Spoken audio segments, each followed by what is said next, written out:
বন্ধুরা, আজকে একটু বেরিয়েছিলাম জন্মাষ্টমীর বাজার করতে। জানেনই তো সামনেই জন্মাষ্টমী, তাই আমার দিদিরাও এসেছিল আমার বাড়িতে। একসাথেই জন্মাষ্টমীর বাজার করতে গেছি সবাই মিলে। বাইরে খুব বৃষ্টি হচ্ছিল, যাক একটু থেমেছে, সেই ফাঁকেই আমরা বেরিয়ে পড়েছি বাজার করতে। বাজারে তো জানেন একটা পুজো উপলক্ষে কত ভিড় হয়। দেখতেই পাচ্ছেন এখানে আমার তো জানেনই আমার অসুস্থ, সেই কারণে আমার এবার কিছু পুজো করা হয়নি।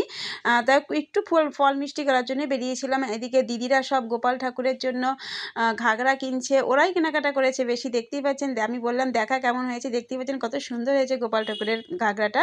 যাই হোক, এগুলো কেনাকাটা হওয়া যাওয়ার পর আমরা এবার একটু মিষ্টির দোকানে চলে এসেছি। মিষ্টির দোকানে যা ভিড় ছিল না, অনেকক্ষণ দাঁড়িয়ে থেকে একটু সুযোগ পেয়েছি মিষ্টি কেনার।